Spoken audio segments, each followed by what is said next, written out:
Hello class, today's lesson is on how to subtract rational expressions.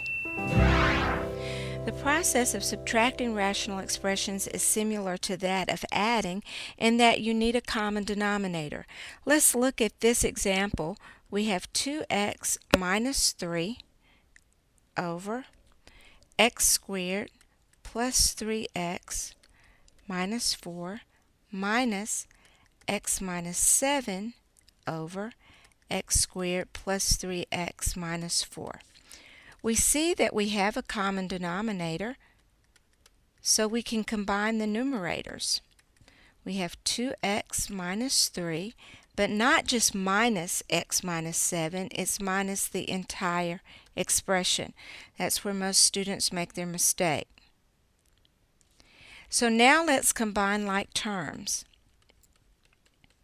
We have 2x minus 3. Whenever you see a minus sign preceding a set of parentheses, it means to do the opposite. So instead of positive x, we now have negative x, and instead of negative 7, we have positive 7. Combining like terms, we have x plus 4 over x squared plus 3x minus 4. Now we want to make sure that we have canceled out all common factors. In other words, we want to make sure this rational expression is in reduced form. To do that, we need to factor the denominator. The denominator factors into x plus 4 times x minus 1, because this is a trinomial with leading coefficient of 1. So you're looking for two numbers that when multiplied together give you negative 4, but when added together give you positive 3. So now we can see that we have a common factor of x plus 4, so our reduced rational expression is 1 over x minus 1. This is our final answer. Now let's look at an example of where we don't have a common denominator. Suppose we have a over x plus a minus a over x minus a. We can see here that we do not have a common denominator, so our first step would be to find the LCM of our denominators, x plus a and x minus a. Well, we only have one of each factor, so our LCM is going to be the product, x plus a times x minus a. Our second step is to build each rational expression to have that denominator. So let's take the first rational expression, a over x plus a. Of course, we want to multiply it by x minus a so that we get the common denominator that we want. So distributing the a, we get a times x is ax, and a times negative a is negative a squared. So we can write everything over one denominator, and our first term is ax minus a squared. Now let's see what that second rational expression would be.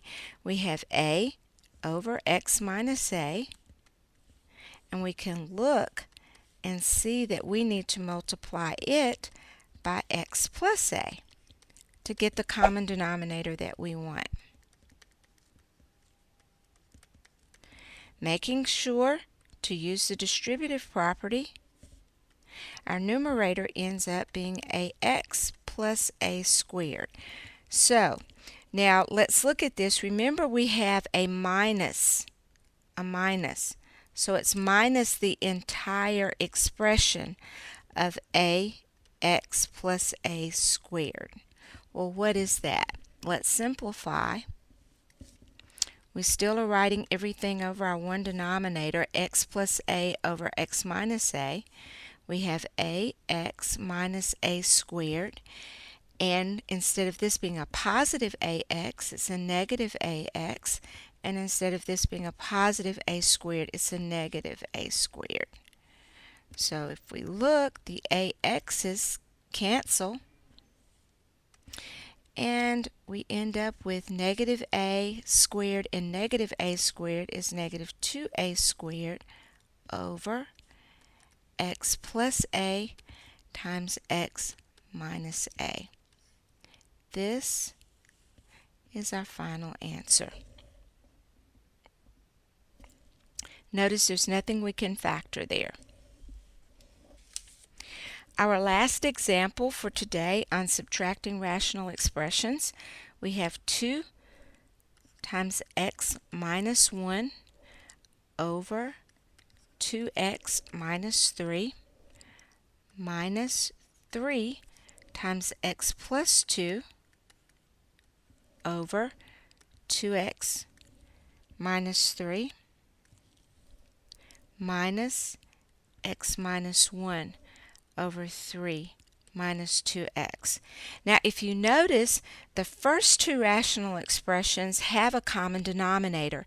This third almost looks like the other two, but notice that the terms are exact opposites. I have a positive 3 here, a negative 3 in these two, a negative 2 here, 2x, and a positive 2x here.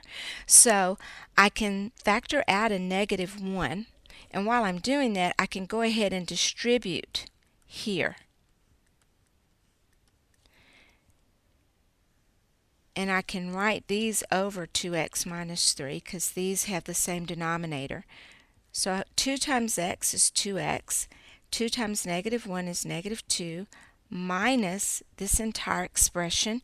3 times x is 3x, and 3 times positive 2 is positive 6.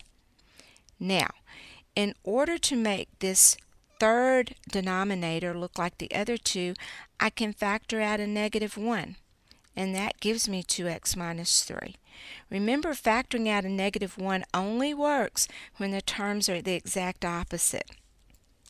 So going back to this first one, I have 2x minus 2 minus 3x minus 6 over 2x minus 3 minus, I'm going to move this negative 1 to the numerator so that now my denominator really is like the other two. I have 2x minus 3. So simplifying here, 2x minus 3x is negative x. Negative 2 minus 6 is negative 8. And this is all over 2x minus 3. Minus, when I do the distributive property here, negative 1 times x is negative x. Negative 1 times negative 1 is positive 1. So that gives me negative x minus 8 plus x minus 1 over 2x minus 3. Here, notice that the x's cancel,